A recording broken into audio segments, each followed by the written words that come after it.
북한 정권을 상대로 미국 법원에 소송을 제기한 북한 피랍 푸에블로호의 승조원들이 최대 60억 달러가 넘는 거액을 북한의 배상금으로 요구했습니다. 승조원은 물론 가족들까지 소송을 제기한 점에서 북한이 지급해야 할 배상금으로는 역대 최대인데 재판부의 최종 결정은 어떻게 될지 주목됩니다. 첫 소식 함지하 기자가 보도합니다. 1960년대 북한이 납포했던 미국 해군 정보 수집함 푸에블로호입니다. 이 함정에 탑승해 북한에 끌려간 뒤 고문 등을 당한 피해 승조원들의 변호인은 17일 현재 생존해 있는 승조원 46명에 대한 최종 판결을 요구하는 부분 판결 요청서를 미 법원에 제출했습니다. 요청서에는 북한이 승조원 1명당 지급해야 할 배상금으로 최대 1억 3천만 달러, 즉 전체 46명에는 약 60억 달러가 돼야 한다고 주장했습니다. 변호인은 이 같은 요청의 근거로 재판부가 임명한 특별관리인의 피해액 산정 부분을 제시했습니다. 특별관리인은 승조원들의 북한 억류 기간인 335일 동안의 피해액을 1인당 하루 $10,000, 즉 총 335만 달러로 책정했습니다.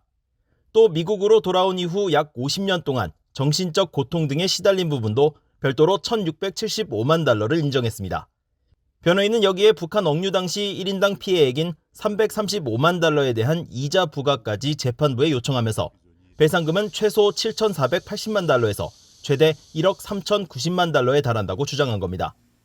이번 판결 요청이 가족과 유족 등을 제외한 부분 판결인 점을 감안해 이후 별도로 공개될 손해배상금까지 합친다면 북한이 미국 법원으로부터 명령받게 될 손해배상금은 60억 달러를 넘어 역대 최대가 될 가능성이 높습니다. 앞서 미국 법원은 지난 2018년 북한에 억류됐다 송환된 뒤 숨진 미국인 대학생 오토 원비어의 가족들에게 북한이 5억 114만 달러를 배상해야 한다고 판결했고 비슷한 다른 소송에서도 3억 달러 선에서 손해배상금을 인정해왔습니다. 재판부가 북한에 거액의 손해배상금 지급을 명령해도 북한이 이를 이행할 가능성은 적습니다. 하지만 대북제재 전문가인 조슈아 스탠튼 변호사는 원고들이 미국 정부에 테러 지원국 피해 기금을 신청하거나 다른 나라에 있는 북한 자산과 최근 미국 검찰이 대북제재 위반으로 몰수 소송을 제기한 자금 등에 대해 소유권을 주장하는 방식으로 자금을 회수해야 할 것이라고 조언했습니다. That's larger than some estimates of North Korea's annual GDP. They're not going to collect that. They are going to collect out of a fund, a special fund created by the U.S. Victims of Terrorism Compensation Act. 북한은 이번 소송이 제기된 이후 단 한 번도 공식 대응을 하지 않았습니다.